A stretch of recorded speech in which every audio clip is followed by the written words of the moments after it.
Welcome to the Warband, a World of Warcraft podcast. I'm one of your hosts, Swaglock, and with me today, as always, my good friend, your host, Chicken. I guess right there's where I normally say something, right? Yeah. You've talked about how you're always like, oh, I don't know how to sign off the podcast. Yeah. And this is the area where I'm like, I don't really know what to say when you're just like, hey, this is the other person on this podcast. And I'm like, oh, should I be like funny and witty? Should I be serious? Should I like just streamline things? And most of the time it's just me just like, Yeah. that feeling you get when you can do what I do. What is that? I have AI write everything I say on the podcast. No, imagine. Yep, every word, even this one right here, AI. Oh my gosh. We should do a podcast where it's just AI conversations, where we ask AI to write our podcast conversation. Write our podcast. And whichever AI does it best, it gets the sponsorship. Oh my gosh. Dude, imagine if ChatGPT would sponsor this podcast. I'd take it. All right. Dude, yeah. Bro. I would. Do you think low key? Do you think ChatGPT would write a weak or for me? I should try that. I think Grok has gotten really into coding stuff. I know Grok's been making like games from code. That's the one I'm Grok? probably. Yeah, Grok, the X one, the everything app. Okay, gotcha. Yeah. Interesting. But yeah, no, people have been like coding like full-fledged games in that, which has been crazy. Oh, that is nuts. Dude. AI is scary. I have in the past used AI to explain to me how to make certain weak auras. I will admit that. Really? Admit that. Yeah, which was pretty cool. It worked out. I tried to get it to do like the custom Lua coding for me, but the problem was it didn't quite work, and I don't know enough about Lua to like do it myself, right? So I couldn't go into it and be like, oh, here's the error. Let me fix this. I just don't know, right? I wish there's like some syntax or something that was just off. Yeah, so there's nothing I could do about it, but I think it's getting there. I think we could very well see the day where like you're in raid, right?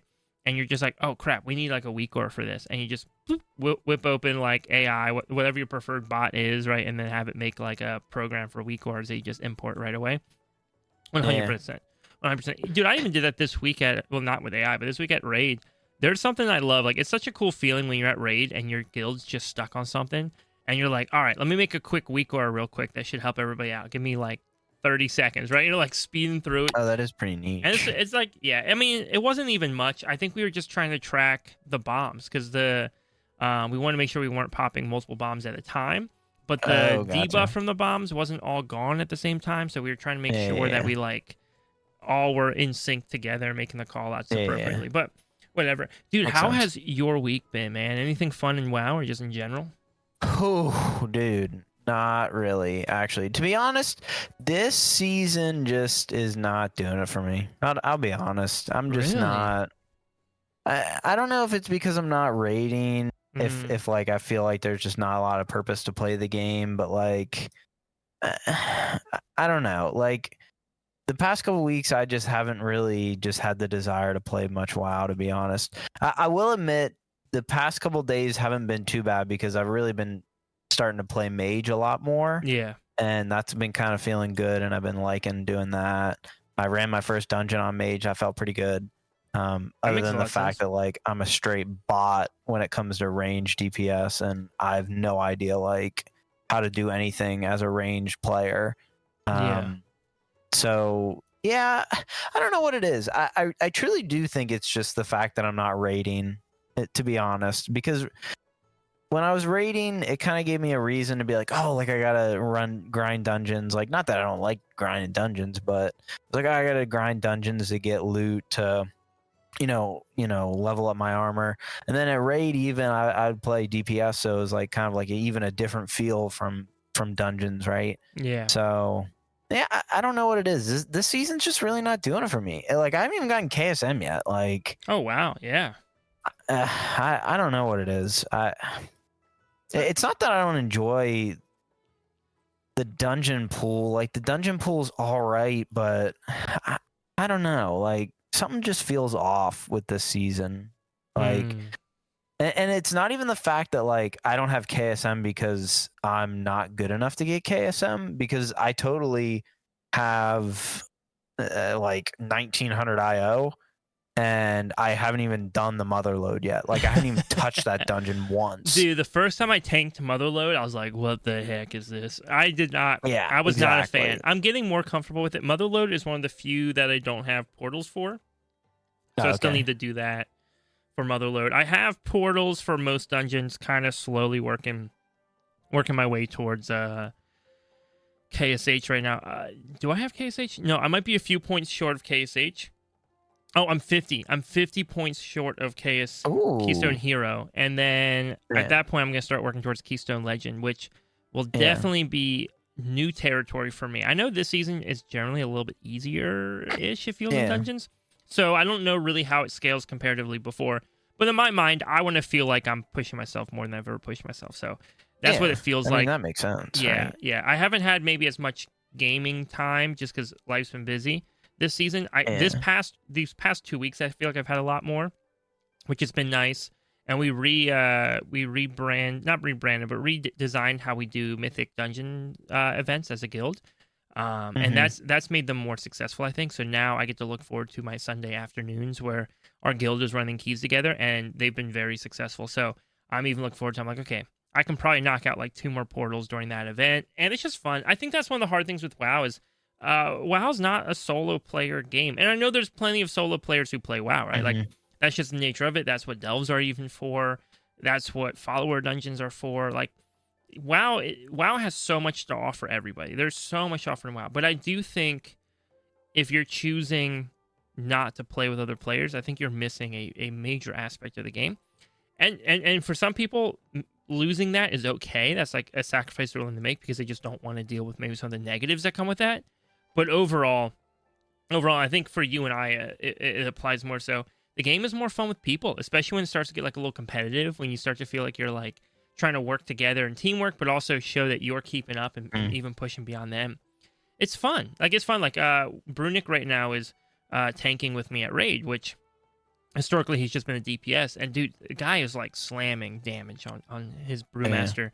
I think he's parsing upper 90s every single fight on damage, which is wild. Yeah.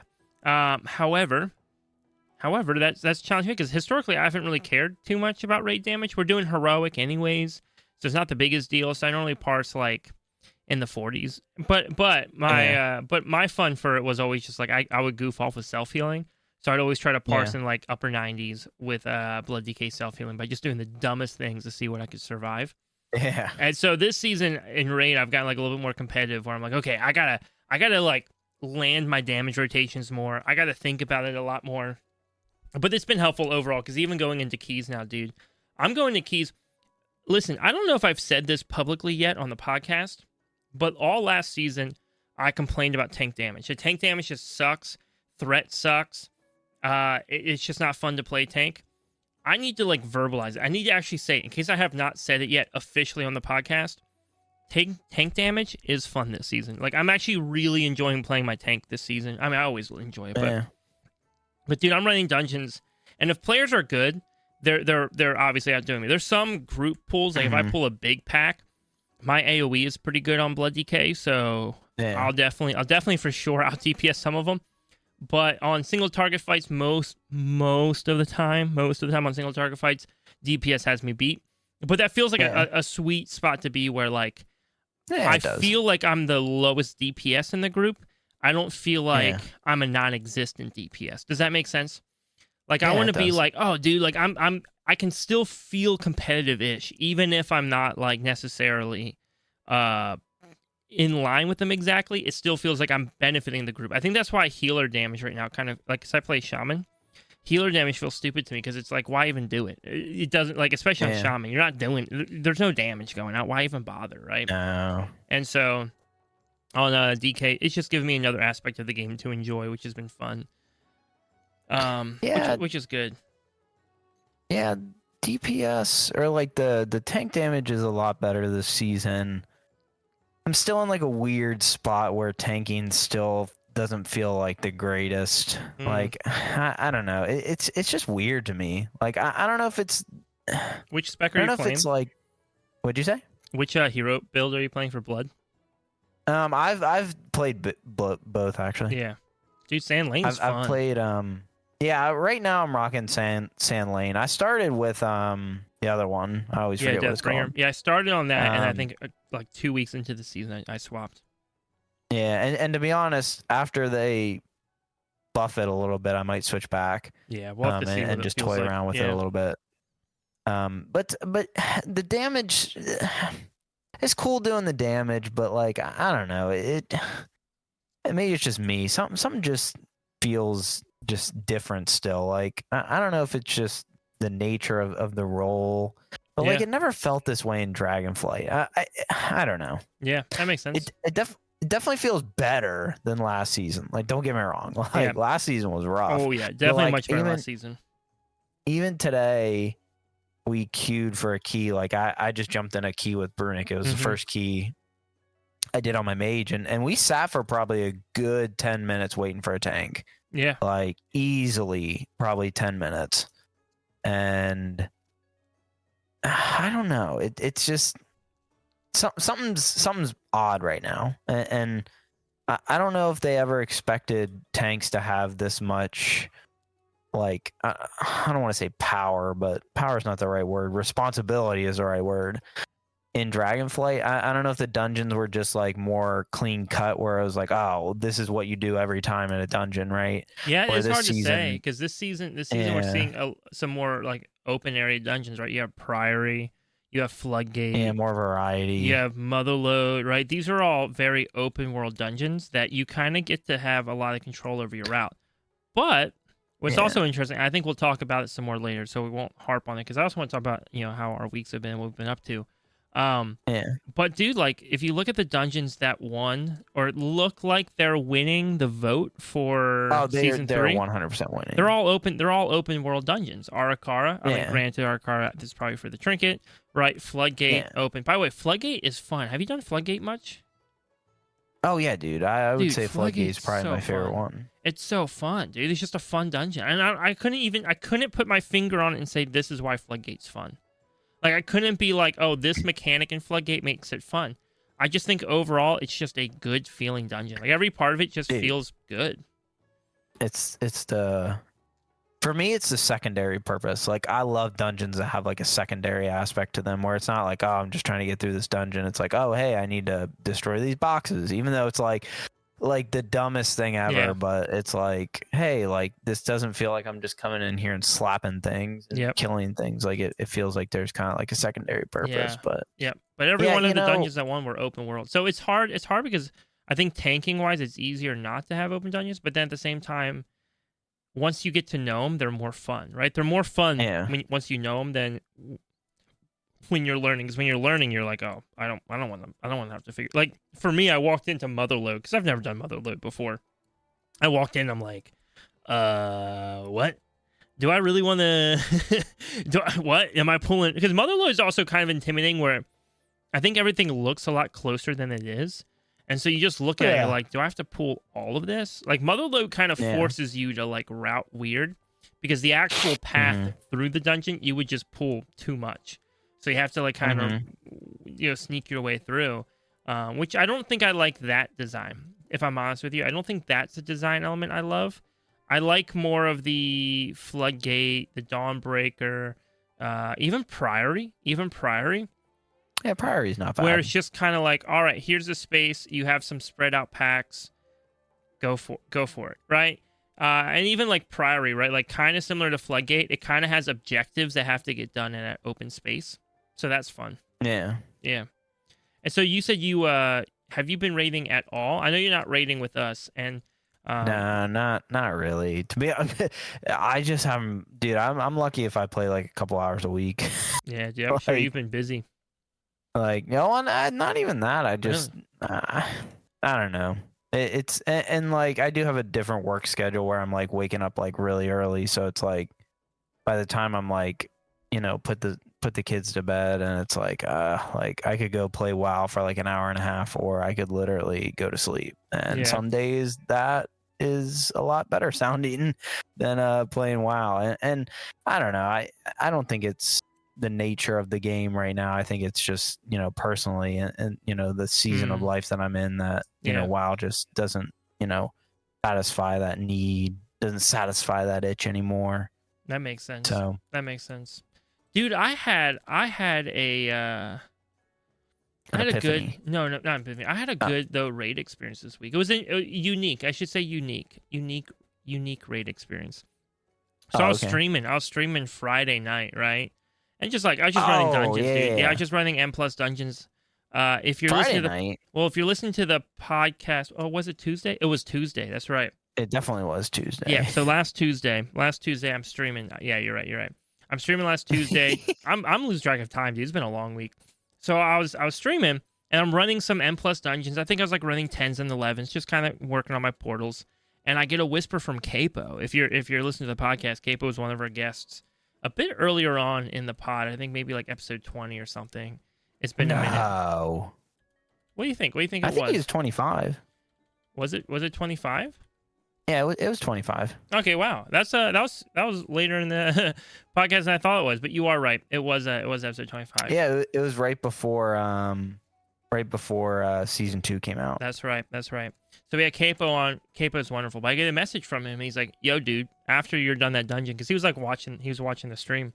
He's like, "After you're done that dungeon, do you want to help us out real quick with our raid? We just need bodies." Because I think they were doing splits, so their guild was just trying to get some extra gear going into Mythic. And so splits are interesting because you don't get anything from helping out. You just get to show up. But again, I love helping friends, dude. If I can help a friend out, I'm happy to do it. However, what made this situation unique for me is his guild is Drogo's guild, right? So they're, like if you ever listen to like The Bench, the raid team that they talk about occasionally with Growl's Drama, that's that raid team, right? And so for me, it was just dope to like sit in this environment that I've heard about before, right? That like on another podcast that I love to listen to, that I'm just sitting there like, wow, this is so cool. Like, I'm not saying anything, I'm not talking, right? I'm just watching it. I don't know, dude. It was one of those moments where you're just like, wow, I'm just excited to be a part of this. This is just cool to experience. And at the end of it, I did end up getting some loot dropped at the end that nobody needed. And so they were like, hey man, you're helping us out. Do you just want to have it? I was like, yes, I'll take it. I wasn't even on my DK. I was on my shaman just because I didn't want to lock out to anything on my DK or else that might hurt my guild later on. So I wanted to be careful. Yeah, it's pretty dope. It's always fun to jump in and help people out. See like it's like jumping in, like going shoot basketball with like LeBron James or something, right? Yeah. I mean, yeah. Wow. Okay, maybe not, but like you know what I mean, right? Absolutely, dude. And it was fun. Not even close. It was fun, yeah. But it's cool being able to like sit in the voice chat and just I'm like muted because I was still streaming, so I'm talking to my chat. But I kept eyeballing to make sure I for sure was actually muted in Discord. Be like, okay, I'm not coming through. Like every time I'm like, hey chat, what's up? Right, like it's not like coming through on theirs, but you're like, oh yeah, I streamed. Does someone want to be on my stream one day? Yeah, dude, it was fun, right? Oh, dude, like, hey guys, I'm calling the podcast. You know, right. But dude, it was just cool. I don't know. There are those moments you get to be a part of something that like you hadn't predicted, dude. And it was just such a quick like, yo, you want to hop on? And I was like, yeah, I'll do it. Why not? I'm not turning that down. I would love that. So. Anyways, super random, but that was a fun. For me, that was just a fun moment this week. That's cool. That's really cool. It's one of those. It's like one of those. Oh, I'm blanking on the word. Not too good to be true. Maybe too good to be true. Yeah. But you're just like, oh, like this is so cool. Like even if it was just like, like who cares? How much time did you really spend in there? It's not like you were spending like your whole night in there either, right? Absolutely, dude. And then Friday night, sorry, I just think about this stuff. Friday night we did our fiance live stream on Twitch. So my fiance came on. We played some good. Yeah, well, because she doesn't play World of Warcraft. She plays Hello Kitty Island Adventure. So Yeah. No, I'm kidding. She's never played Oh it before, but we did play Hello Kitty Island Adventure on stream, and it was fun. It was a cute time. We did some. We also did some World of Warcraft GeoGuessr. Dude, So that was lit. dude, so she would like look at it and try to like describe it while I'm looking away because I didn't have a blindfold, and like peak content. Dude, I don't know. Because I thought for sure, I was like, dude, if I get one of these right, if I just get one right, I'm happy, right? Or even close. Because I'm like, I got to prove I at least know this game. And I think I got most of them. There were a couple that were from like expansions I really did not play. And so those ones I didn't quite get because I was like, oh, what? What the heck are we describing? But anything that was like content I've definitely like done before or gone through or leveled through. Dude, I was like, and there was a few where I was like, on it, like quite a handful where I was like on the exact spot the camera was at, and I was just like, I don't know how I pulled that off. Dude, but that was fun. That was peak content. That was fun. And then today, you were talking about things that you never like, just kind of surprise things, right? Today we were looking at a new wedding venue, which was interesting because the venue we were supposed to have our wedding at was already like, dude, it was already such a blessing for us. It was definitely one that what we were paying was way less than what it was actually worth to be there. We had gotten an absolute deal. Like we kind of slid in right as they were changing their pricing structure, and so we got the old pricing, but with all the new benefits of it, of like their new pricing structure. And so, but then we got a call this week that was not going to work out anymore because they had to have their septic redone, and they weren't sure if it was going to be ready in time for our wedding. They thought it would be, but they weren't 100% sure. So they offered us instead to use their brand new like wedding venue that they just built.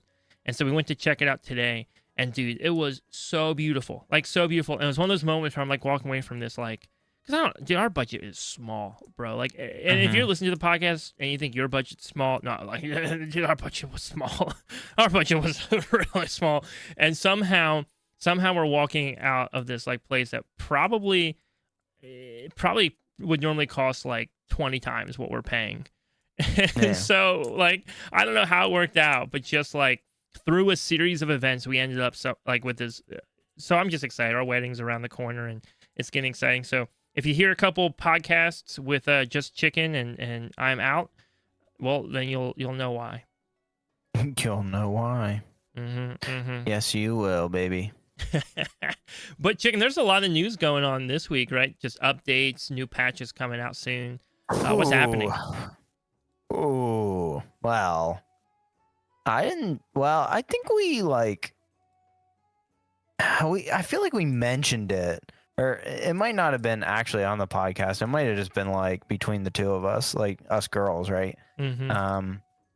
But we finally, I feel like it's mad early, but, we got some news on the 0.5 patch for this season, and it's going to be here in like 2 weeks, which is crazy to think about. Like, literally crazy. It's going to be week 8 that it is here, right? And I wanted to do some numbers and crunch that, but I did not because I'm a nerd and I didn't find the time to do it. But I wanted to see... The answer's about 26, I think. What do you say? I think it was about 26. I did like a quick count on the calendar. 26. 26 was last season, I believe. Something like that, somewhere in that realm. Wait, what are you talking about?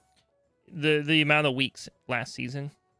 No. I wanted to know how many weeks it was before the 0.5 patch. Oh, before last season 0.5 patch. That was that was a fast turnaround, but we also knew that one was coming. Yeah, because that one had to happen because it was like, oh, we're gonna miss out on this opportunity if we don't do it, right? But I don't think it was too much sooner than what this one's doing. I think it was maybe the same time frame, to be honest. Yeah. Now, but I mean, that one was also different because it was like the start of an expansion. So I feel like there's a lot more to do at the start of an expansion, right? That one was also odd because they were offering another raid experience. Oh, yeah. And they were offering another raid. And what I dislike, though, is they probably looked at it as a failure. They're probably like, dang it, people didn't really do it. That's not worth doing in the future. The problem was if they had released that raid actually halfway through the season and included worthwhile loot in the raid, Oh, absolutely. People 100% would have come back and be like, "Oh, yo, let's do this. This looks awesome." Oh yeah, 100%. But they released it while people were still, while most people were still progging, right? And then because again, you by the end of the season, you still have guilds trying to prog cutting edge. So like, I'm not gonna say people ever stop progging, but you probably have a good fall off, right? And so they really should have hit the kind of middle of the season with that raid. 8 weeks feels odd. It makes me wonder, do you think we're going to see another 0.7 patch as well? I feel like I maybe saw confirmation on that. Like in my head, I feel like there's confirmation that there is a 0.7 patch this season, but I don't remember if that's actually true or not. You know, I was kind of thinking the same thing. Like, are we going to see that 0.7 patch or not? Like, is because the other thing is, and we can kind of dive in the details here in a couple minutes, which I'll kind of go back to this point because it makes a lot more sense once I dive into the details. But it with the timeline they're releasing on the 0.7 patch, it almost makes it seem like they aren't gonna have a point or the 0.5 patch. They're not gonna have a 0.7 patch. Yeah, because they're kind of accounting for like more details in the 0.5 patch that I feel like would lead to a 0.7 patch. Does that make sense? Yeah, well, because there's interesting things, right? Because they're not 11.1.5 isn't bringing all the content with it right away, right? So we're getting on week 8. On week 8, we're getting Nightfall, right? Like right away, you can go do the Nightfall stuff. However, the thing that people were talking about the most was going to be like Horrific Visions, right? Horrific Visions coming back, being able to do that again. A lot of people have been talking about that. That seems to be something like a big deal element. However, it's huge deal. Horrific Visions isn't coming until May 20th. So I'm just going to gamble that's probably another 4 weeks. So probably about 12 weeks, right? So 12 weeks then into the season, we're actually getting Horrific Visions. That doesn't feel as bad, right? That feels pretty fine.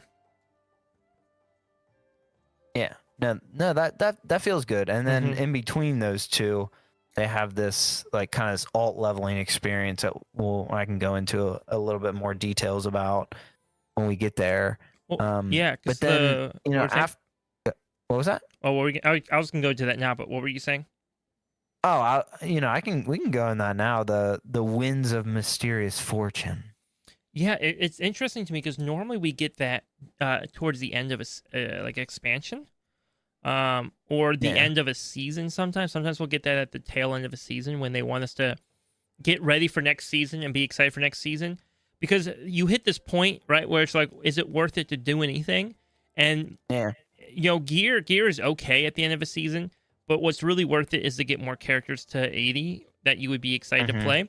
But this is doing it in the middle of the season, and it seems to be doing it leading into Horrific Visions, right? So they want us to be leveling for Horrific Visions.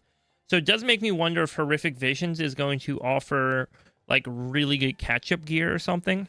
Oh, it is. Like really good catch-up gear. Like yeah.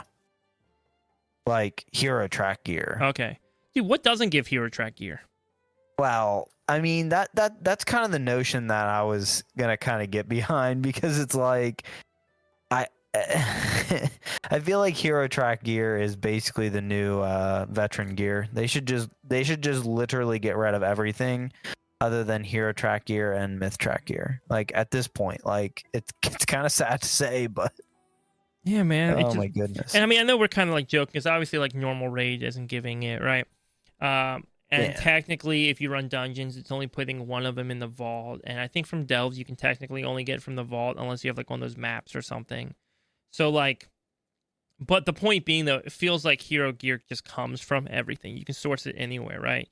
So I was just making a joke, but it is an interesting question. I guess that makes sense, right? Because the concept for Blizzard is they're going, hey, why don't you level up some characters real fast? And then if you like playing those characters that you're leveling, we're also going to throw you some extra gear during this special event that's going on.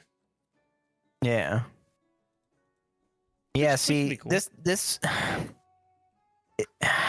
I don't know how I feel about it because we've talked a lot about like, oh, like the leveling experience is Mm-hmm. so bad, like blah blah blah blah blah.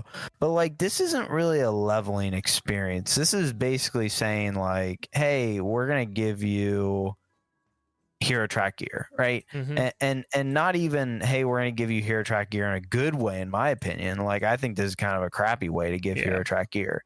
Like if my opinion, I think if they want to give hero track gear, they should lock it behind something like, hey, like if you get KSH or KSM or something, like you can have like hero track gear at a certain for a certain something or other.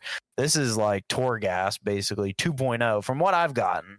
I don't know too much about Horrific Visions. I think people did like it back in the day. Supposedly it was fun. Yeah, it kind of looks like it's like a Torghasty kind of thing where I mean, we probably feel the same about Torghast, or we probably have the same general opinion about Torghast. Yeah.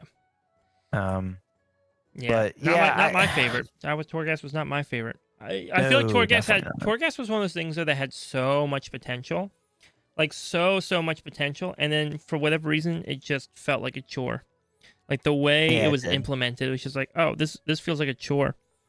But like, because it had so much potential, dude. So like the idea of like just making your character like absolute Giga Chad for like a dungeon is cool. Yeah. But then I think the actual final design of it was kind of like, oh, this feels like a chore a little bit. It's just something I have to do.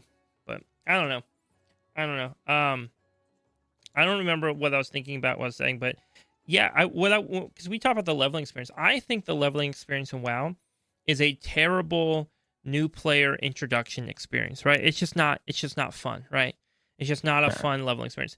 I will say, though, when they do events like this where you level even faster, I will say because the leveling experience is already bad, I do think that this is a positive on that because it's at least like, okay, but you can get through it faster, right? Like, kind of sucks, but at least you're getting through it. I don't know, man. I wish Blizzard could find a way to do both, where it could be like, hey, it's not like an overwhelming leveling experience, but it's enough to make the world feel big.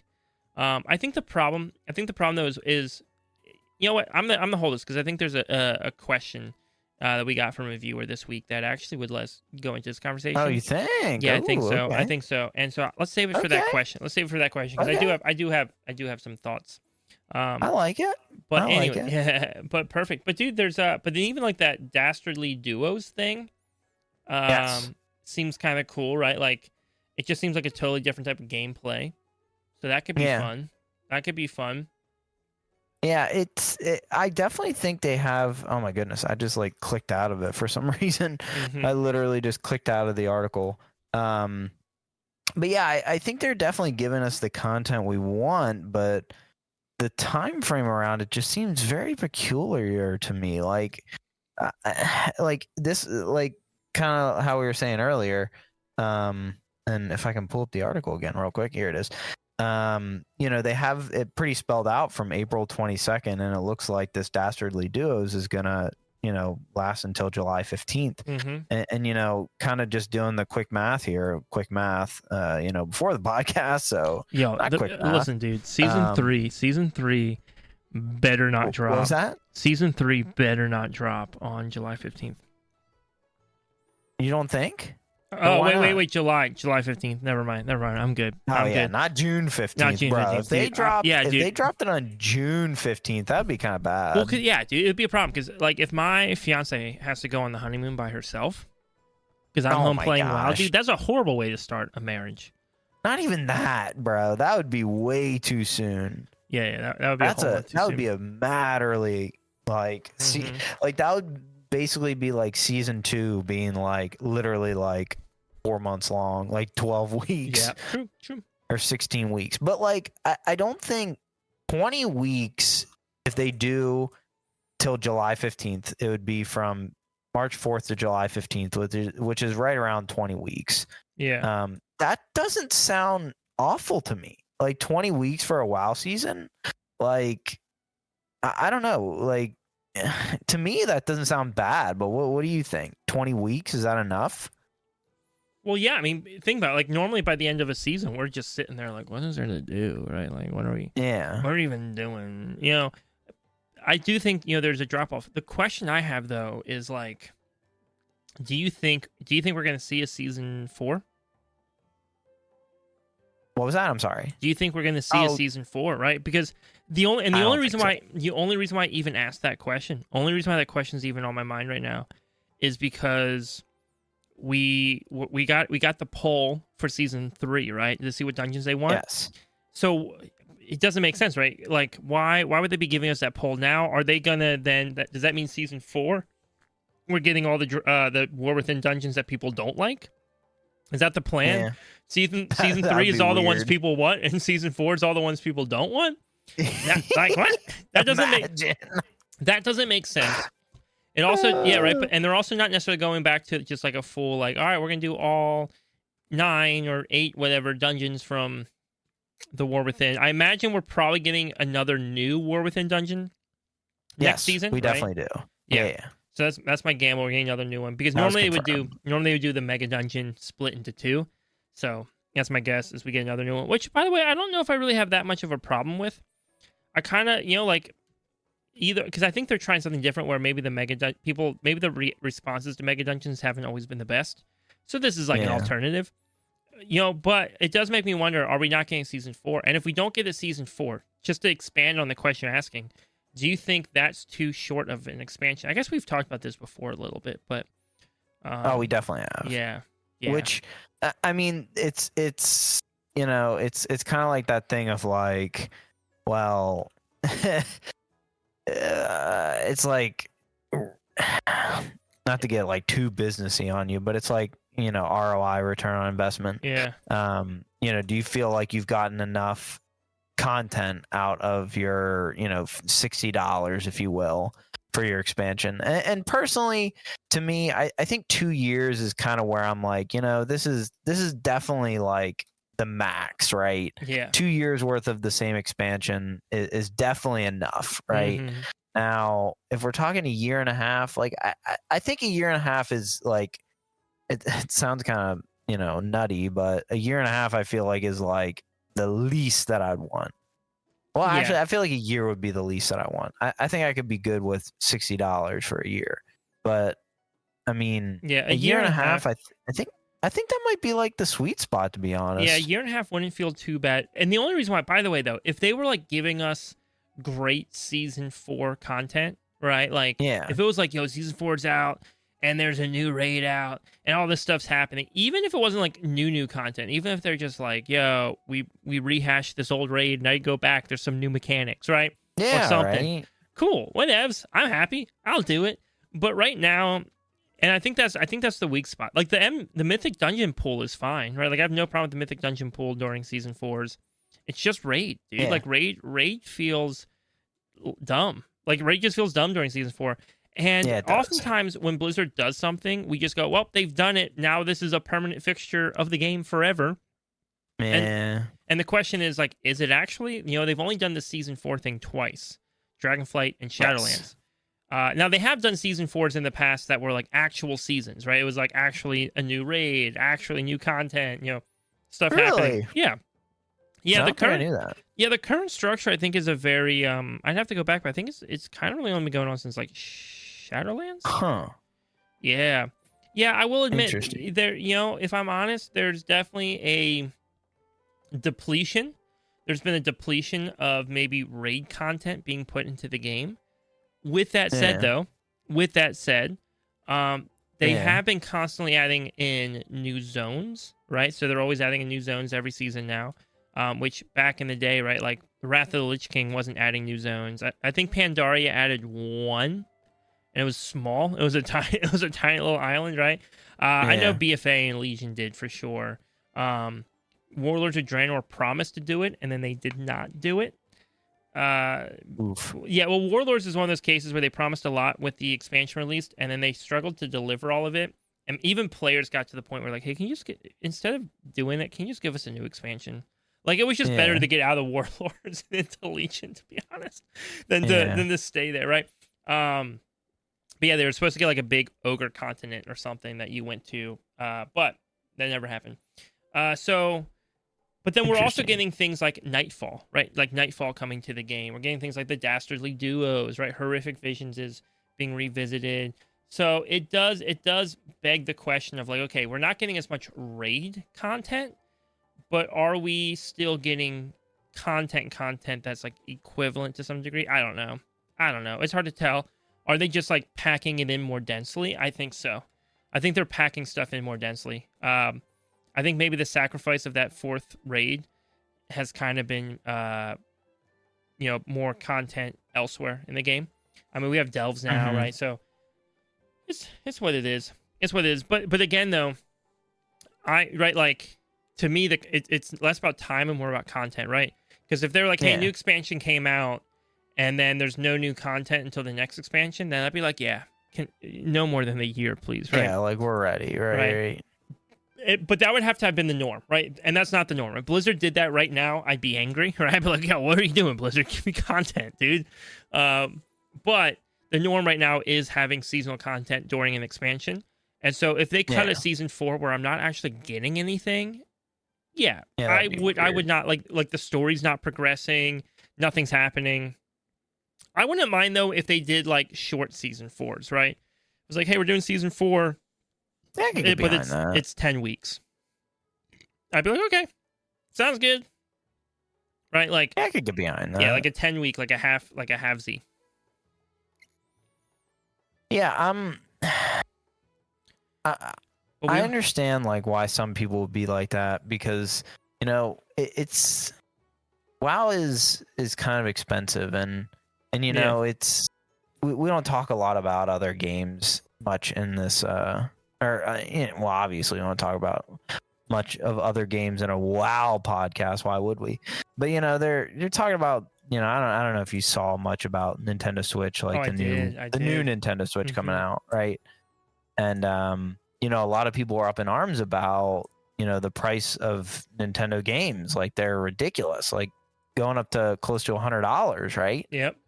And you think of it like, oh, like $100 for a video game is almost like a luxury at that point, right? Yeah. And some people think like, oh, like if I spend $60 and I only get like a year's worth of content, like is it worth that $60? And I'm not personally in that boat because I'm just not. But I could see where people are, I'm spending almost $100 a year just to play the game on top of $60 for an expansion that only lasts a year. Like $160 for 1 year is a lot of money, right? Oh, yeah. So I could see where people get a little bit up in arms about that, right? But at the same time, like, look at the content we've had in the last year and a half of this season. Like, they've been, like pedaling through content. It's like been nonstop, right? Yeah, we're getting lots. Like, you can't really be like too upset about it, but I can see where people would be a little up in arms about that. So a lot of it's just we'll find out, but it kind of seems like we reviewed the timeline like a couple weeks ago now at this point, and it just seems like there's not going to be an official season 4. Now I think we've discussed that there'll probably be a pre-patch, obviously, where player housing comes out and all that stuff happens. Yeah. But I don't think there's going to be an official season 4. I just don't think it's done very well in the past.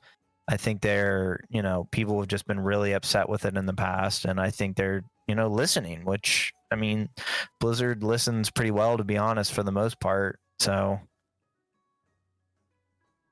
Yep. Oh, absolutely.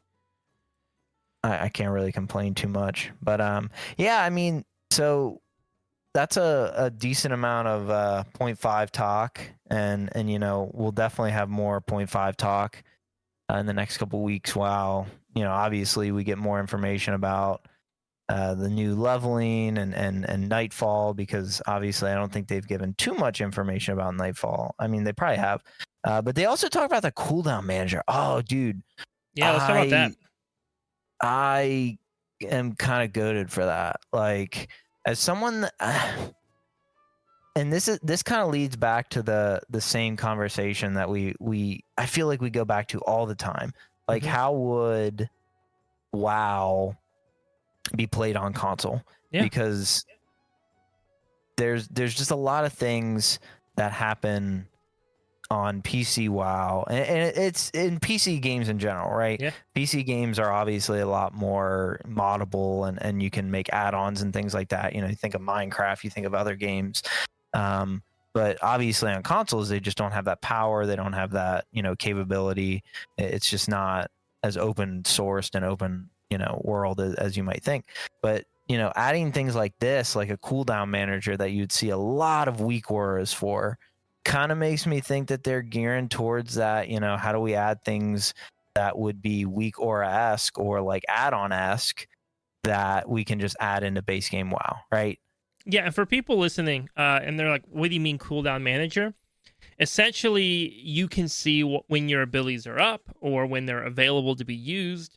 It just gives you more information on screen to track, right? Like, hey, I'm tracking how long this ability is active for.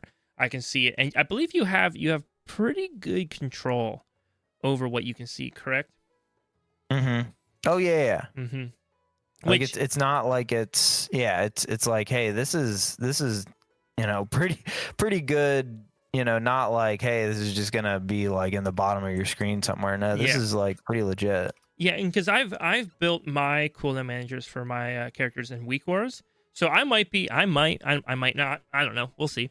Might be moving them over. Part of the reason why I might keep it in Weak Wars though is because sometimes I'll mix other things in there as well that I want to see, and so I like that since it's on Weak Wars, they just slot around and move around. If I have other non-cooldown managing things that pop into there. But I do think it's a good move. I don't know, and I'd like to talk about that console thing for a second because there is an interesting. Did we talk about consoles recently? I struggle to keep track of what I talk about on and off the podcast. We've definitely talked about it off the podcast, but I don't know if we've ever talked about it on the podcast much, to be honest. So I'm not 100% sure if this is a console question or not. Only reason why I say that is Blizzard has been pretty good historically about finding add-ons that basically everybody feels obligated to use and putting them into the game, right? Yeah. What's interesting here, though, is this is one of those cases where it actually was not really something that felt obligatory to do, but it was something that didn't really. But it was something that inherently benefited a lot of players to have that info. And yes, Blizzard it did. And what it says to me is Blizzard is actually pretty intentional right now about designing a UI system that feels like it covers all the basics that players should have. Yeah. Which is nice, which is very nice. I'm excited for this. If you haven't used a cooldown manager before, if you're not using one of the weak cards right now or through any other UI tools, I would really encourage you when this comes out, take some time, learn it, and set up some cooldown management stuff. It is so nice to be like, oh, I'm popping this. I can just see right under my character. Yeah, right. How much longer I have my dancing rune weapons up for, right? Just making sure I'm maximizing, right? Like, oh, I got 1.5 seconds left on this dancing rune weapon. Let me just cast one more blood boil so I can make sure to like refresh all three of them, right? Yeah, it's just or like, ooh, let me just pop one more of this ability that would benefit off that. It really does help so much. Or when I'm making a big pull, right, and I need to use like a defensive on my tank, but it's a huge pull, and so I know I'm going to be rotating my defenses pretty liberally to survive this pull. Yeah, right. And so right as I see one defensive starting to like wear off, I pop the next one. I'm like, okay, I'm good to go. But it's just, especially because sometimes with a lot of these buffs, right, you pop it, and then you have to kind of look in the upper right corner of your screen where you have like all your buffs listed. And so you're trying to like search through and find your Icebound Fortitude and where it's at so you know how much time you have left on it. But at the same time, you got like 12 buffs that are just part of that random season and they're not even dispellable. They're just always going to be there, right? And it's like, this buff allows you to mount. And you're like, okay, all right, thank you. Sure. Thanks, Dawnbreaker. That's good to know, right? Like, I don't know. But yeah, anyways. Right. Yeah. Right, so it does help. It's just information is like critical, right? So the more you can display information where you need to display information, the better. And so that's going to be an amazing tool. Switching gears though to the console question, because I think maybe you and I were talking about that a little bit recently. The new Xbox coming out looks like rumor has it, I think, that it's basically going to be running off Windows, right? Yes. And so... Yeah, I don't even think that's a rumor. I think that's pretty confirmed at this point. Yeah. I mean, from what I've heard, like it's definitely, there's definitely going to be a next generation of consoles, and it seems like it's gonna basically run off of like a Windows type, so, a Windows-esque. It might not right? look like what we're familiar with for Windows, but theoretically, it's probably what's under the hood for it. Yeah. And it does make me wonder if that was on Microsoft's mind when they bought Blizzard, right? Because Blizzard really, I mean, obviously you got Call of Duty and stuff, but Blizzard itself is like very much like a PC, like kind of game developer. You do have non-PC games, like obviously Diablo and Overwatch are non-PC, right? But it does make me wonder, because I've always said, dude, I've always been a very, very strong advocate, and I know if you're listening to the podcast, you're like, Swag, that's kind of rude. But if console ever got WoW, I would probably have an add-on that told me who played on console and just not invite them to my groups. Mm-hmm. And you're like, wow, dude, that's mean. Like I thought Swag, mean. I thought Swag was a nice guy, right? I thought Swag like enjoyed playing with people. The reality is when I'm forming a group to do a mythic dungeon, my whole goal in that mythic dungeon is to time it. My goal is to time it. Now if we're not going to time it, I'm still almost always seeing it through to the end, right? Because I still want the the crests, I still want the vault slot, right? Like, and also everybody signed up to do this thing, like, let's finish it. Let's get it done. But if I'm forming a group, right, and somebody that's like 610 eye level and 400 rating signs up, and someone else is like 635 eye level and 2000 rating, right? I'm choosing that. I'm choosing that second person every single time, unless one's a healer and one's not, and then I need the whatever, right? But the point that I'm trying to get to, though, is that you only have so much information when you look at that sign-up list, right? When people start queuing up, you see their eye level, you see their rating. If you have that new Archon add-on, then you see their parses, I guess, which is a whole other conversation in and of itself. Yeah, that's kind of nuts. Yeah. And that's kind of cool. And I think, though, if you had an add-on that was like, oh, this person's playing on console or they're using a controller or something, I wouldn't invite them. And the two primary reasons. One, I haven't been fully convinced yet that controller players absolutely do keep up in every capacity. I've heard people argue for it, and I've seen numbers. I'm not convinced yet. Maybe my mind will be changed on that one. My mind could be changed on that one. But I'm not yet changed. However, the second one is the big one for me, and that's we kind of hinted at. That's add-ons, right? Yeah. If I look and somebody's playing on console, as console is right now, you're not getting add-ons for WoW, right? You're not getting weak auras, you're not getting DBM, big wigs, little wigs, right? You're not getting GTFO, right? Nope. You're not getting Bagnon. Yep. How can you live without Bagnon? But anyways. You're not getting. Oh my gosh, details! You don't even have details, dude. You don't even have details, bro. You need Bagon to be good in Mythic Dungeons too. Dude, how are you supposed to find where your invis pot is if you have to like sort through every bag individually, right? I totally forgot. Dude, especially now that there's the invis skip in Floodgate. I'll talk about that. Right. Yeah. DKs unite. But anyways.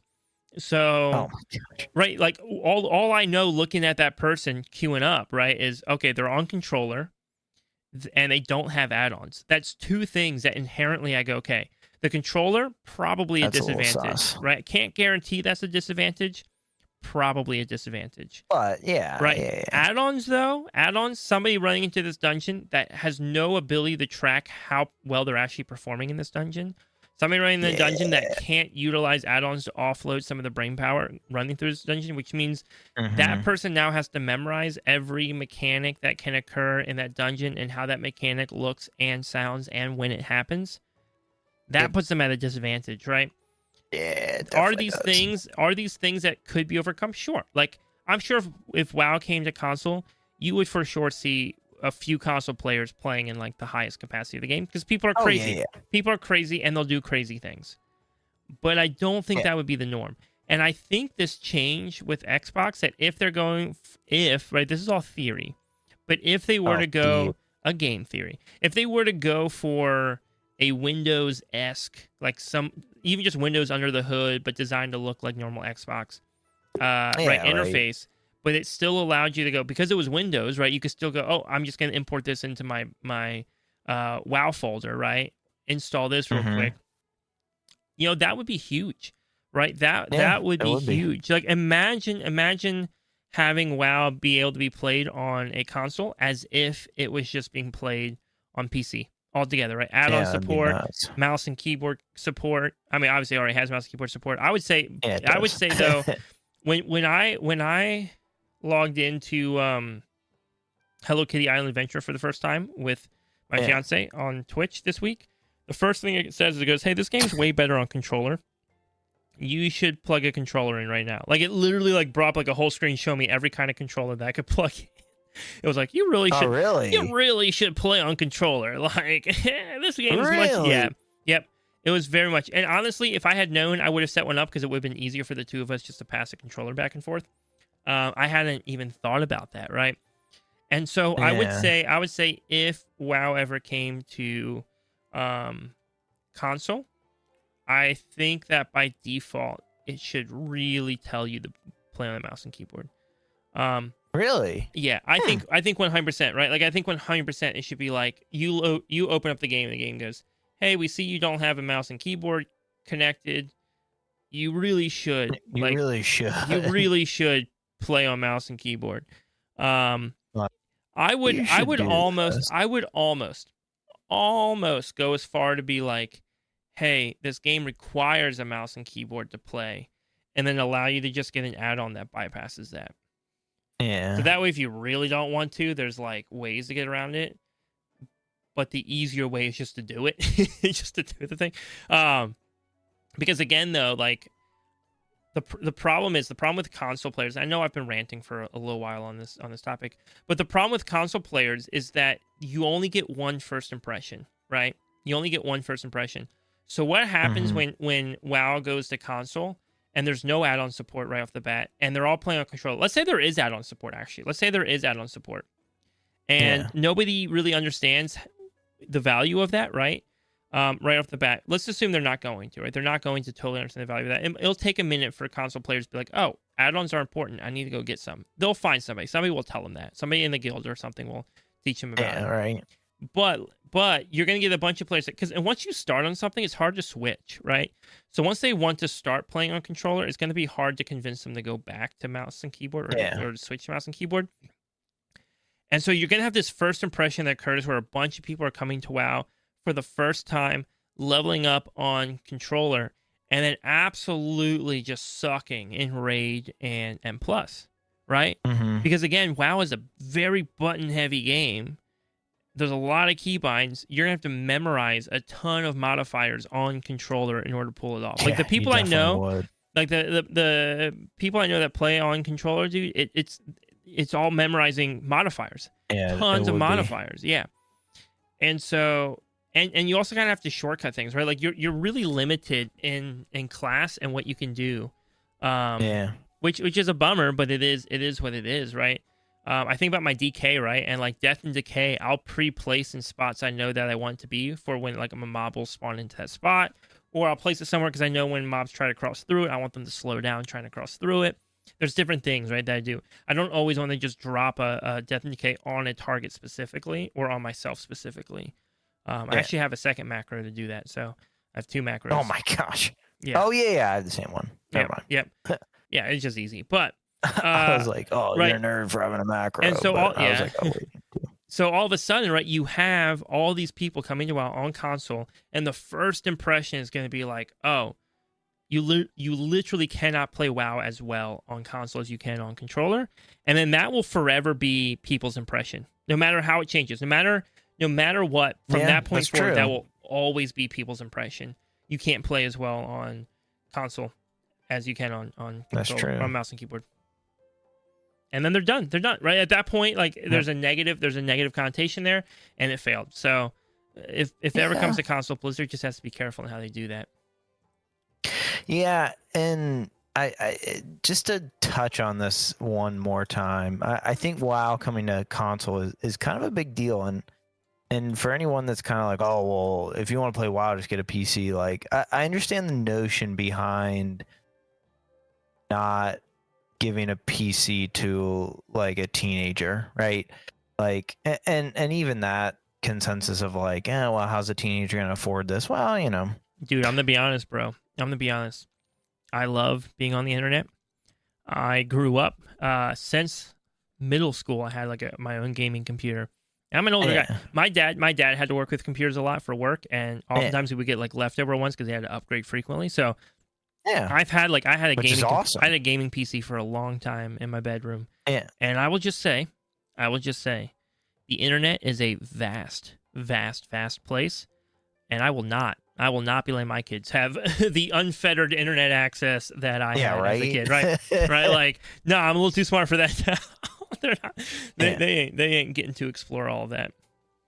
Yeah, and that's just the cruel truth of it, right? Yep. So like having a game like WoW on a console might be a big deal for someone that just, they're just not allowed to have a computer. I mean, that's a realistic thing for a lot of kids, and WoW needs not to be just more kids, accessible. like teenagers, right? WoW is an incredible game. I love this game, dude. I love playing this game, and I want more people to play it. I want more that's why when I say like I get heated over the whole console question, because I want it to be done well, right? I want it to be done well, that like you don't people want it love bad, the game, right? Yeah. But yeah. Right. No, I get it. That used to be like I used to have a Wii when I was growing up, and I was like, I got this Wii, but like, they still make Call of Duty games for the Wii, and they were just like so subpar to bad. like the actual like Xbox and like PlayStation 3. Do you remember like internet? Awful. You remember internet on the Wii? Oh yeah, dude, it was awful. Dude, it was unplayable. It was so bad. It was dude, it was so bad. Dude, and then then they had like the audacity to still charge you to like use the internet, and you're like, it doesn't even work. Why am I paying for this? Dude, it's terrible. I remember I played a lot of back on the. Okay, so I don't know why I played this on Wii specifically, but I played a ton of the Dragon Ball Z Budokai Tenkaichi games on the Wii. What? And dude, so I tried to get into Budokai Tenkaichi 3 was my jam. I love 2 as well, but 3 was a beast. What? Apparently, Sparking Zero is like a successor to those games. I just haven't played it yet. I really need to. I should play it on like stream or something. But maybe once I hook up a controller. But I remember hooking up to internet to play against people online, and it was so bad, dude. Wii gameplay. I love the Wii, dude, but their internet was doo doo. Yeah, it was pretty bad. Or wasn't it like? But also the Switch has the same problem, man. Like games come to the Switch. The Switch. Yeah, Switch gaming. Dude, you and I played a ton of Fortnite in like Fortnite's heyday. Yeah. And like, dude, that was remember how they literally had to keep Switch players on their own servers just because, right?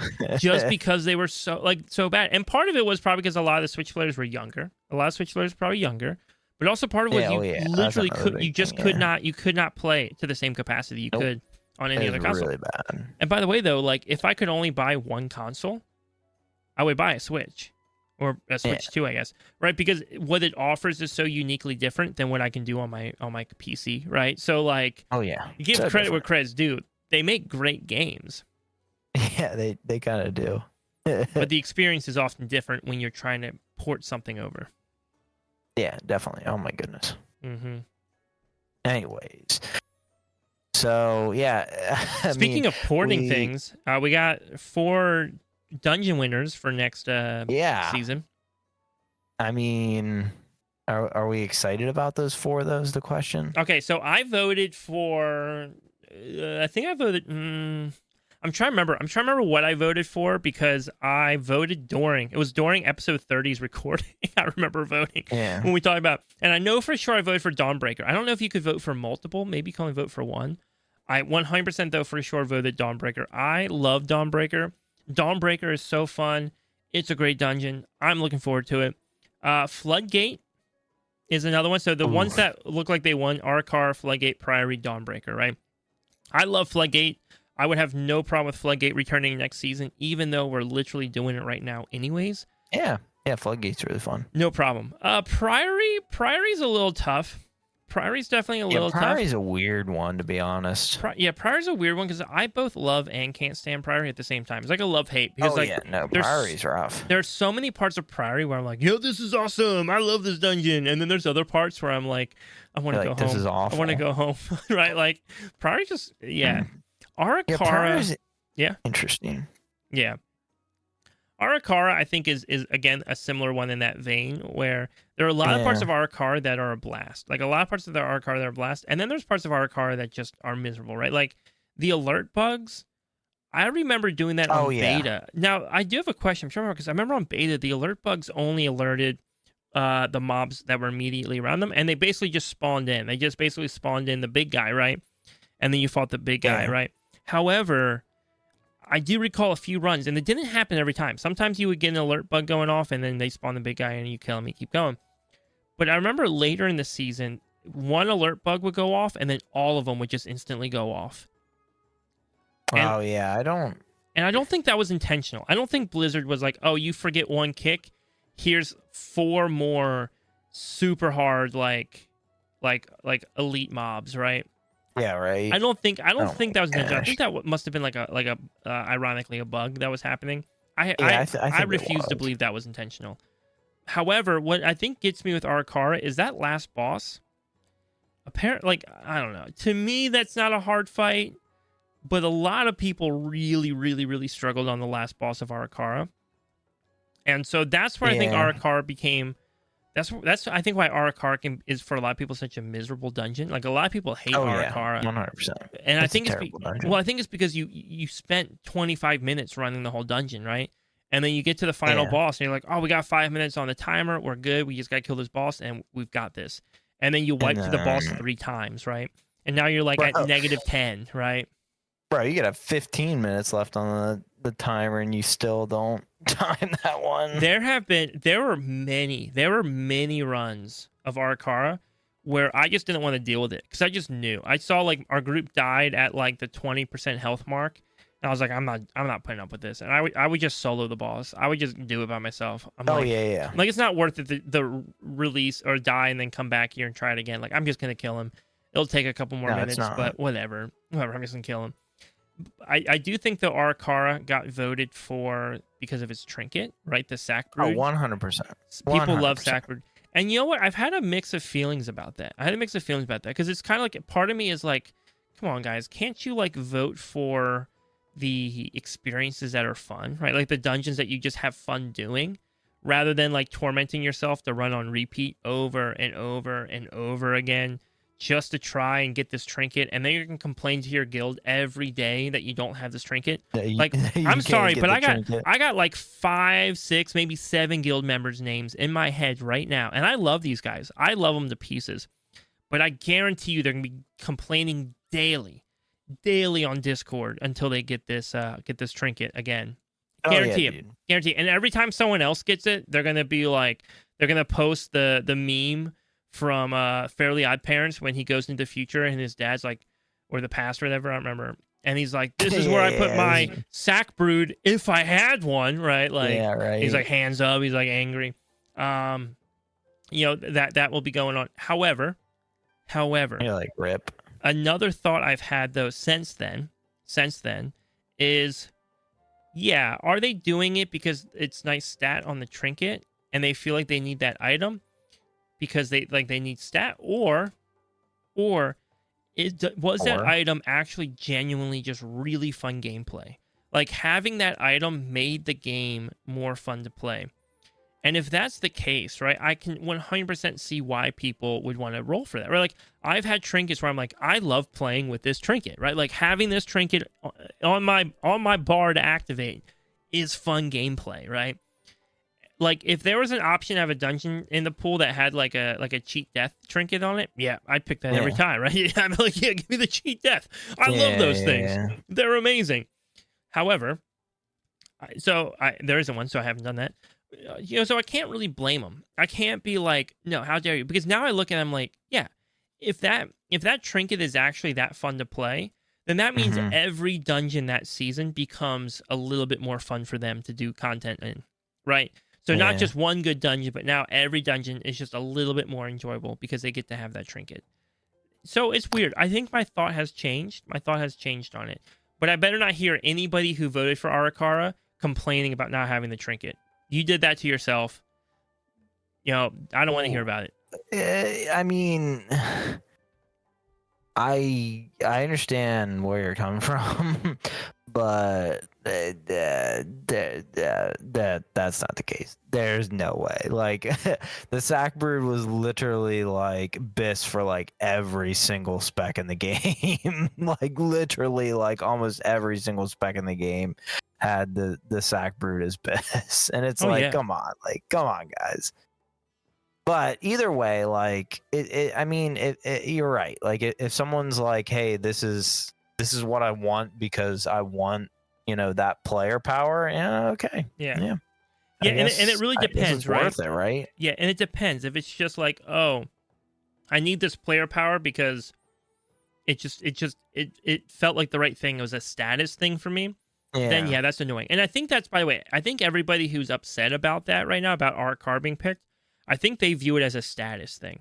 They view this like, you just want it so you can have that status item again. And I think the reality is, and this took me some time to understand and get to, I had to collect my own thoughts on it for a minute. As I think the reality is players went, no, having that was more fun. I associate fun with that item. Therefore, I associate fun with that dungeon. I associate fun with that season, right? And if that's the case, if you're genuinely just having more fun playing the game, having that item, if that item actually, not just player power, right? We say player power as this like abstract thing, but if that player power is actually translating into you doing cooler things in the dungeons, pulling bigger, AoEing harder, right? Like whatever it is, awesome. At the same time, there's definitely going to be a bunch of people who voted for Arakara, who are going to be at raid night, and their DPS is not going to be as high as a couple of their guildmates who do have the sack. Yeah. And they're going to be like, oh, I'll never feel complete until I have that item. Well, you did that to yourself. So, it's kind of one of those things where you can vote for it, but also don't expect that you're guaranteed to have it, right? Like you know what you're voting for, you know what you're getting into. Exactly. Yeah, plus, it's not like Plus, dungeon trinkets are always an interesting thing because, you can't like farm for a mythic version of them. You get like one shot out of a ton of items that maybe get a mythic trinket. Yeah, it's really hard. I mean, unless you fill your vault every week, but even then, it's like still like you just gotta have some mad luck on your side. Yep. Dude, I've been pretty good at filling my vault. I'm normally like a 1 slot guy, maybe 2 slots. Yeah. But like I think this week I should have all 3 M+ slots full for Myth Track. That's like not the norm for me. I'm pretty proud of myself, dude. Yeah, that's really good, dude. I don't think I've ever gotten that many. I mean, I always do the 3 slots just because that's the max tokens you can get. So I always try to do at least 3 slots, but typically it's like 4 delves and one dungeon, unfortunately. But before it was always like raid would always get me most of the slots. But what can you do, right? What can you do about it, man? Not much. Anyways, we got a lot of questions this week. A lot of questions. Yeah, dude. So, we're definitely I think a little running on time. So we'll try to get to all these questions and see what happens. Yeah. So perfect. I'll let you grab the first one because I have no idea. Yeah, well, why don't you read it then, and I can answer it if you read it for me. So I will read it, and it's from our good buddy Glocks. And Glocks, I do apologize. You had a lot of questions this week, and we kind of touched on a few of them in the bulk of the podcast. But this one was specifically towards raid, and that's why I'm kind of letting Swag deal with it because I'm not raiding too much. Yeah. He's talking about Muggsy fight. He said, my thoughts, phase 3 of Muggsy RNG plus coordination is too much for heroic, especially for pugs. If you compare it to Gallywix, its mechanics are way more difficult to pull off, and Gallywix seems way more YOLO. You only live once for those older folks. YOLO. Not sure how far y'all are. I know you got to Muggsy.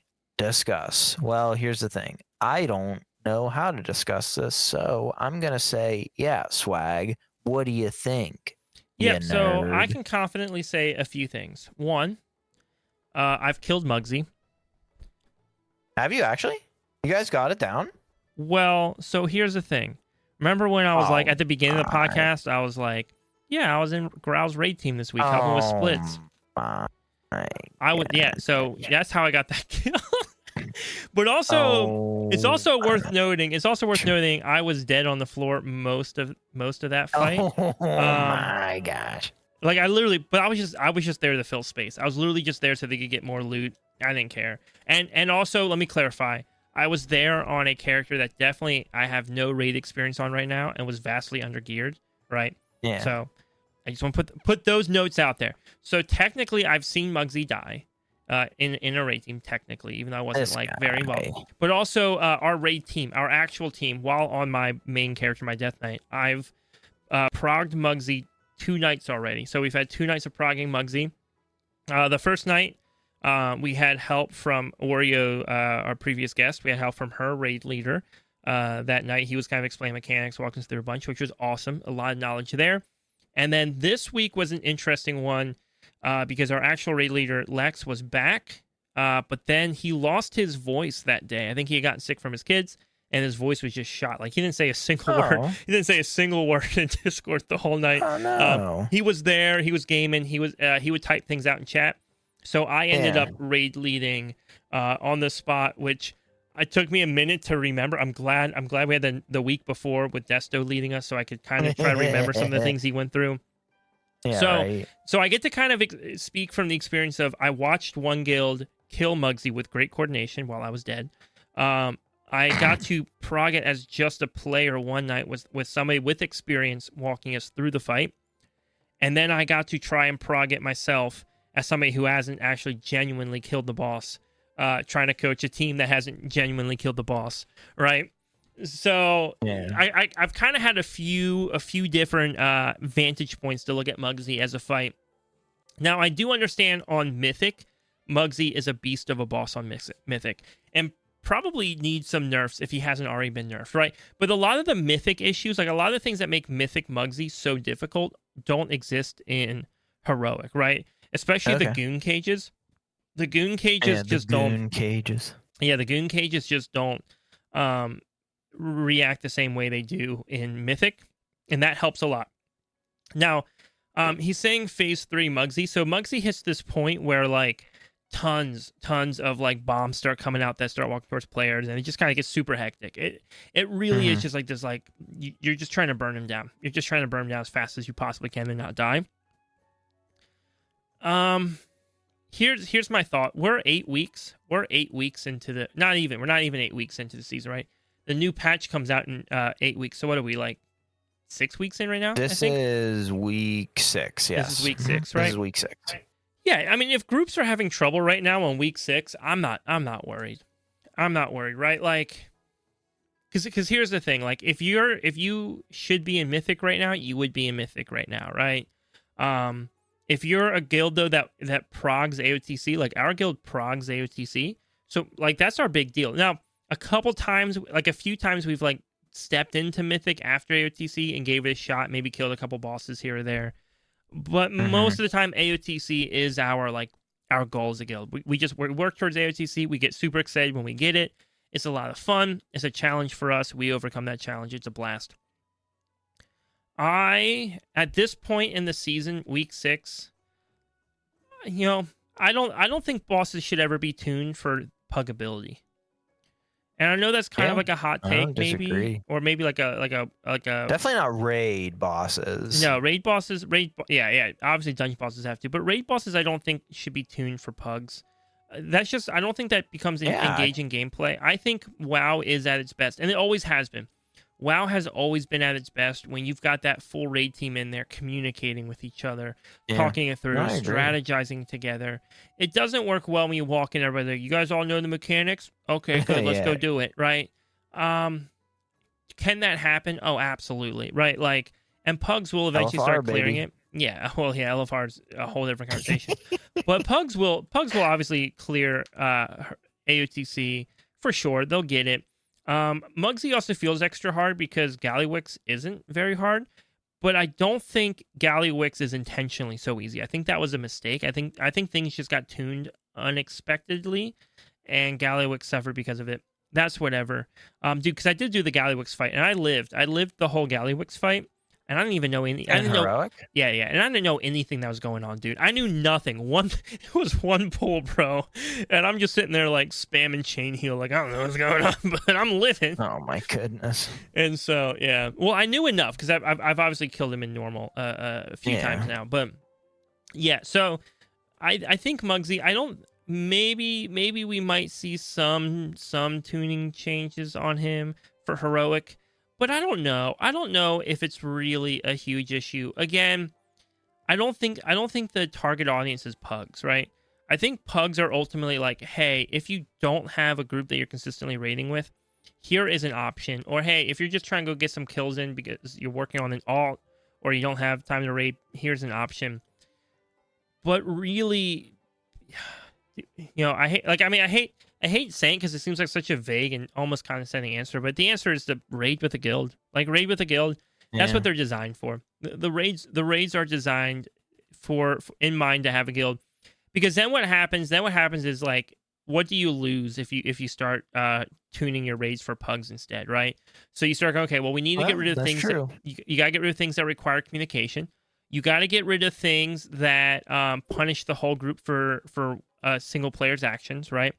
And so you start making these changes where like, well, this can't occur this way because we don't want one player screwing it up because that doesn't go over well in the Pug. That causes a lot of social issues, right? Yeah. That'd be weird. Right? Because then that person just gets kicked, right? The experience of, this person screwed mechanic, they're kicked, they're just out of here. We're gonna fill their slot with someone else.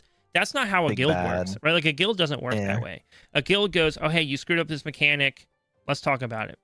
Let's work it through. Let's get you back next part. So my answer to that question is I actually think Muggsy's fine in heroic. I mean, there's probably gonna be some small nerfs because he's definitely a harder boss. But again, we're 6 weeks in, dude. I don't know if I want to like. Man, if we kill Muggsy this next week, which we probably are going to, like our guild's probably going to kill Muggsy this Wednesday night, and then once we kill Muggsy, we're probably killing Gallywix pretty fast, right? So I would imagine Muggsy's going down Wednesday, and then Thursday night we'd probably kill Gallywix. And if that's the case, then now I'm 7 weeks in and we're done. Like we're done raiding. Yeah, right. So, okay, now what? Like now we just kind of farm a little bit or something. I don't think we have the team this season to push Mythic. I don't see that happening. People based or just desire based? I think or skill based. I think all three. Okay. Right? Like I think a lot of our raiders right now are excited for AOTC, but and like Mythic raid wouldn't excite them. I think we're lacking a little bit in the skill area as well. Maybe diversity of players as well. Yeah, and we don't quite have the diversity that we would want to have, right? Like normal issues that we always have, right? Like 6 paladins, a lot of monks, bunch of paladins, a lot of monks for some reason. I think now we got rid of some of our monks, and now we have a bunch of warlocks. But yeah, I mean, I'm making jokes, but like those are all things that are fine when you're running like a 25-man, 26, 27 person heroic team, because it just doesn't matter. It doesn't matter, right? Yeah, who cares? Yeah. But yeah, so we'll see. Plus, we don't have an unholy DK right now, which is kind of a bummer. So that's hurting us a lot.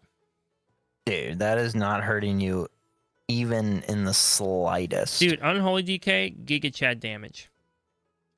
Maybe in Mythic Plus, but they're not doing terrible in Raid. But dude, just come raid with us. That's all I'm telling you. I'm just come raid with us. Dude, I can't. All right, bro. next question. Anyways, we gotta keep moving on. Question coming from Gilo. I hope I pronounced that correctly. Let me know on Discord. I'm bad with names sometimes. And by the way, though, if anybody wants to send their questions in, we didn't say this when we went into the questions. Join our Discord. There's a link down in the description, and then jump to the Pod Questions channel on Discord and leave a question for the podcast. I do ask though that maybe just one question at a time, because I always feel bad having to leave some of them on the cutting floor. So, with that said, question from Gilo. With the amount of old raid content there is, do you think they should convert them to mega dungeons and have it become a weekly event like time walking is?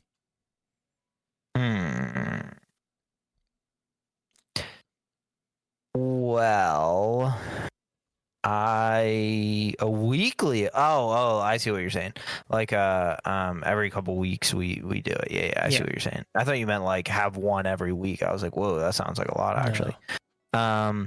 I don't hate it, but I think it kind of hit the nail on the head where, you said time walking. I do time walking for one reason and one reason only. And it's mostly at the beginning of a season, and it's to get loot, and that's it. Like and not even the loot from the time walking; it's the loot from the time walking quest. Exactly. That you get. Yeah, exactly. The do five time walking dungeons, and you get like a hero piece of gear or something. Exactly. Like it's not even like, oh, it's it's literally like, hey, I'm only doing this because I get something out of it. Yeah. So I don't personally. I don't. Yeah, maybe. Like, I don't hate it, but I don't love it. I would rather them maybe split them into something that, hey, maybe we can do like an air quotes upper and air quotes lower for like a season 3 or something. Maybe throw some of that into like an actual rotation. What those would look like, because they're so old, might be a little different, but I would much more like that, because I feel like that is more playable than a like time walking dungeon. Does that make sense? It makes sense. So my thoughts are, okay, so here's my thought. Ultimately, I think the answer's no to the question as it's asked, but yes to the concept. And so what I mean by that is, I think the way dungeon or raids are designed, it won't work. It won't work as a mega dungeon type thing. You would have to, now they would still have the actual dungeon itself, like the physical dungeon, but every mob would have to be changed, right? Like every mob would have to be changed. Every boss, that's true. Every boss would have to be a completely different fight. Right. So they'd have to come up. They still have to come up with new mechanics. At that point, they're making a whole dungeon from the ground up. They're just not making the physical space that the dungeon's in, which is only one part of it, and that's only one team, right? It's not like you have like 4 guys that work on dungeons and they all do all of it, right? So that's just one team for dungeons that doesn't have to have any responsibility, but all the other dungeon teams still have to. So I think that puts so much work on them that at that point you might as well just create a whole new dungeon. Anyways. That's right. Fair, yeah. With that said, and also I don't think raid layouts lend themselves well to a good dungeon experience, right? Like going through a dungeon. Fair. Now, if we're talking about just mega dungeons where there's no timer, like M+, maybe we'll harken back to some of the old style of extra long big dungeons. You could make that thematically work. But again, though, the zones will feel huge, and you're gonna have 5-man groups running in. So I don't know how it would feel. Yeah. What I would say is I think you're onto the right track. I do think that letting old raid content go to waste is dumb. I absolutely 100% think that it can exist as more than just a farming side quest where you go, oh, I want to try and get invincible. Let me run Ice Crown 30 times over, right? How dope would it? We talked about it earlier. We talked about season 4s. And I know this contradicts what I just said, because I literally just said, well, like they have to really still redesign everything but the zone itself. But how dope would it be if they did start taking old raids and they did start updating? I know we have the time walking raid week, so some weeks when there's time walking, you also get a raid. Like Wrath weeks have one, Classic or Cataclysm weeks have one, Burning Crusade weeks have one.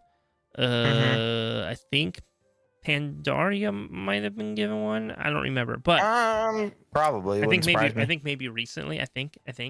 Yeah, it wouldn't surprise me. But I did love, like, our guild will do those time walking raids because they're fun. It's fun to pull everybody together. Yeah. That's fun content. I enjoy doing that. So those are always good. Like the time walking raids are fun as like a raid team. I also would not hate the idea. I would not hate the idea of, like, let's say we did do a season 4, and season 4, instead of just rehashing, I know why we do it. They want to rehash the raids so people can experience all of them. However, what if we had a season 4 and it was like, hey guys, our team went through and we're going to Ice Crown now. Like the next raid for season 4 is Ice Crown Citadel, but the bosses have all been modified, right? So like the fights are generally pretty thematically similar to what they were before, but updated to be more in line with what raiding is like in 2025, right? You know, like, I would not be opposed to that. Visually, is Ice Crown the greatest in graphical achievement? No, definitely not. But you know what? I don't care. I think that could be a really cool experience, and I think players would get hyped to be like, "Yo, do you guys want to do like a revised Ice Crown, like an updated Ice Crown raid?" That could be kind of sick. That could be kind of sick. That would be kind of cool. You know, and so I don't know. I feel like that would be a good tool. I do think some way to rehash that content as more than just like, here you go. I also wonder, and this is a curiosity thing, I do wonder too, we saw during Pandaria Remix that raids were also a leveling experience. Could we do the same thing with old raids now? Right? Like, is there a way to convert them so that they become good? Like they can go, hey, you know, I want to queue for 10-man raids, right? And then you just pop into a random raid and you go through it. I don't know.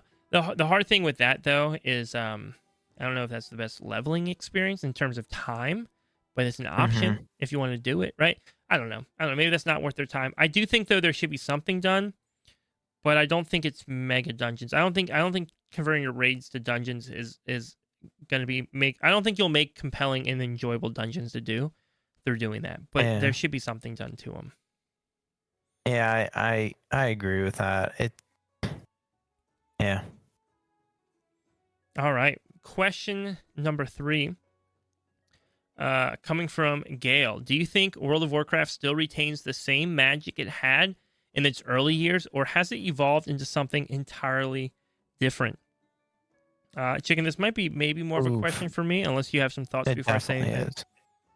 Yeah, I don't. I never played WoW in the beginning years, so it's kind of hard for me to answer this question. Yeah, so the answer to your question is no, WoW doesn't have the same magic it had in its early years, but that's not a bad thing. And what I mean by that is WoW for sure still has magic. 100% still has magic. There is no game. I'm sorry, but there is no MMO out there. No MMO that compares to WoW with its endgame content. And I know this week I'm going to get a bunch of people on Discord that are like, but Swag, Final Fantasy 14. Okay, yes, but Final Fantasy 14 endgame content is not like M+ dungeons. There's nothing else like it. Yeah. Like, dude, the M+ dungeons are so freaking good. Like, Blizzard was cooking the day that they put those in the game. And WoW raiding, like raiding in World of Warcraft, dude, like I'm sorry, man. I'm sorry. Listen, the closest recent fight we got in WoW raiding to Final Fantasy 14 raiding was the court fight last season. I'm pretty sure it's like everybody's least favorite fight, right? And that was probably the most FF14 fight we had, right? Which is very much like, hey, everybody memorize where you have to be when you have to be there type fight, right? WoW's endgame content is so freaking peak. No game. Yeah. There's no MMO out there that compares, right? So WoW has magic, but that magic has shifted into a different element of the game. I do actively think, though, and this is what I think hurts WoW a lot. And I mean, I've come up with so many different ways I think it could fix it, and then I change my mind later. I come up with something and I change my mind. But you have lost the magic of like creating that first character and going into the world and just being like, whoa, this is so cool, and just slowly taking it in. And I think part of the problem is because so much of the magic of WoW and what makes it so incredible is that end game content, that you get into it and you feel like you have to be expedited to max level just to enjoy the game, right? And so really, and we don't have the time to get into, I know I've talked about it in the past, maybe we'll talk about it more in the future. The question is, how can WoW have both? How can WoW be that game that somebody logs in for the first time and they're just leveling through it and they're just like, whoa, this is a whole world. Like, this is crazy. This is so cool. Yeah, I'm right. experiencing so much.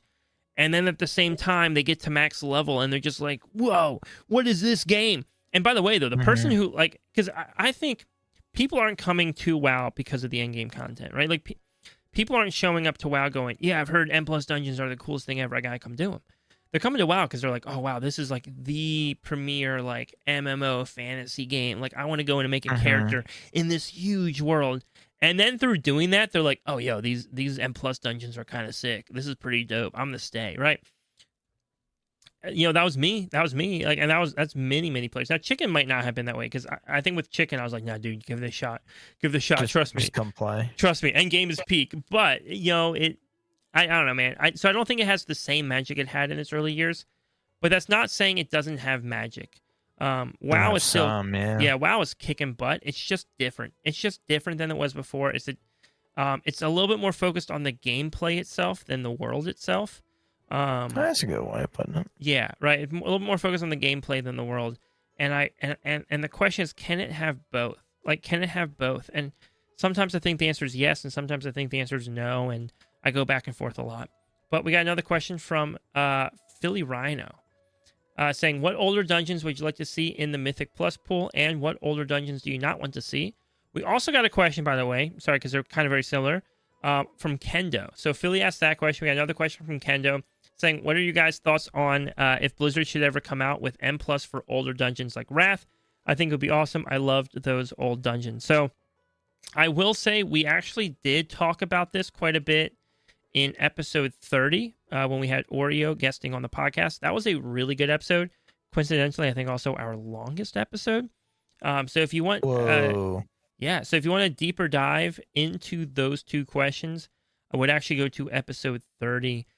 We even did talk about some Wrath dungeons that could come back as M+. I believe, like, specifically we talked about Wrath dungeons that could come back. Yeah. I would love to see Shadowfang Keep as a classic dungeon. That would be dope. Turned into M+. But yeah, I think we went pretty heavy into those same two questions. So did. I'm gonna hold off. But by the way, Philly Rhino, I love hanging out with you on Twitch. If you're not hanging out with us on Twitch, you can check out my streams every week. It's a lot of fun. Philly's always hanging out with us. It's a good time.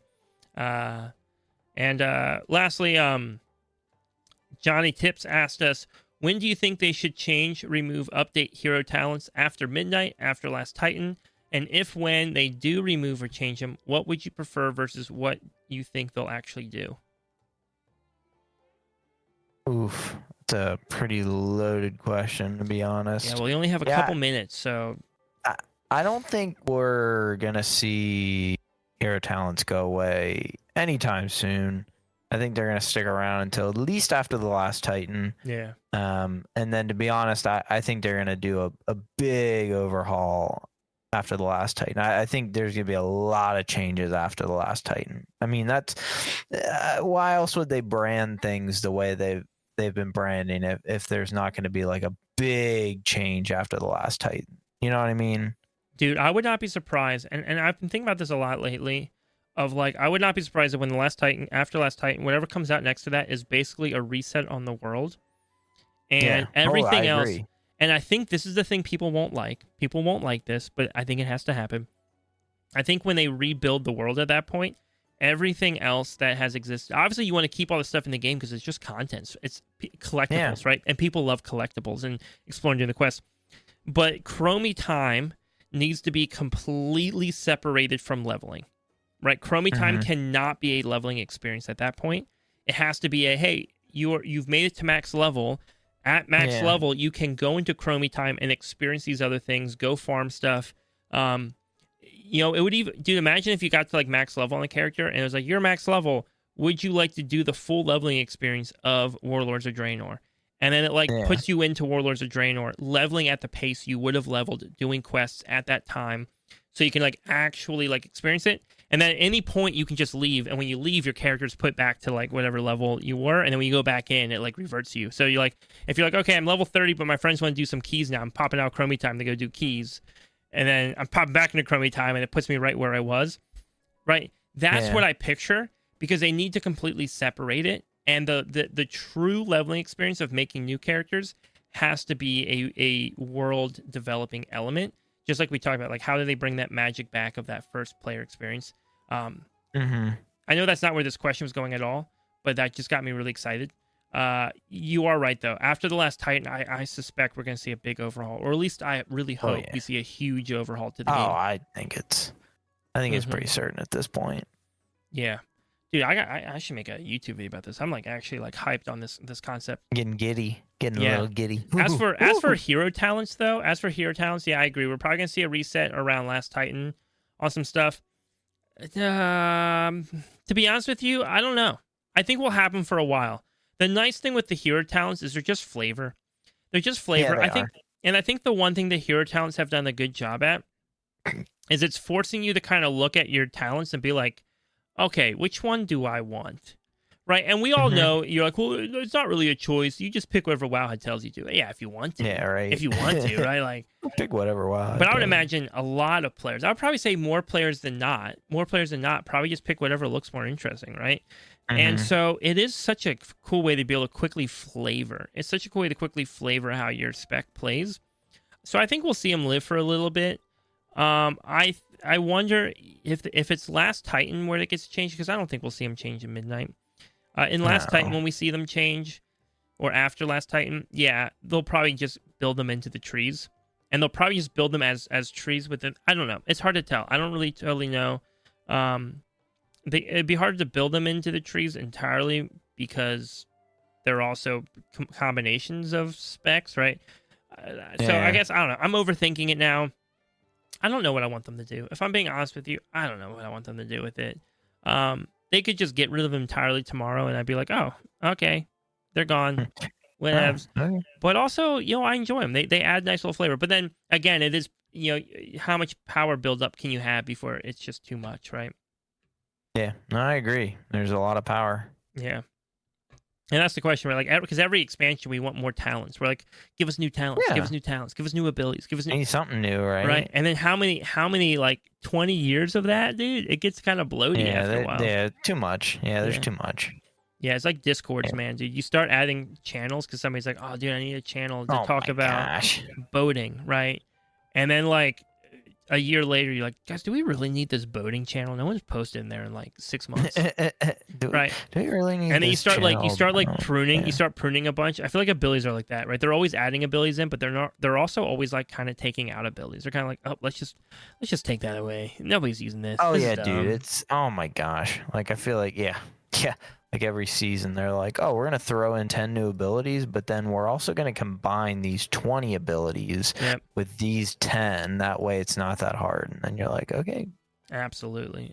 So makes sense. I don't think we're really answering the question, but I don't know. We are. But I don't know if I have an answer to you. I don't know if I have an answer. I think we'll see him through the Last Titan. And then if they do like a hard reset on things, I think we'll just see like talent trees get trimmed down a good bit or something. But with that said, that is everything for this week's episode of the podcast. Everybody, thank you so much for listening. This has been a fantastic recording with Chicken and I. I just want to remind you all that you can connect with us through our socials. All the links are down below in the description. Yeah, and we will catch you next week. Yeah, we will.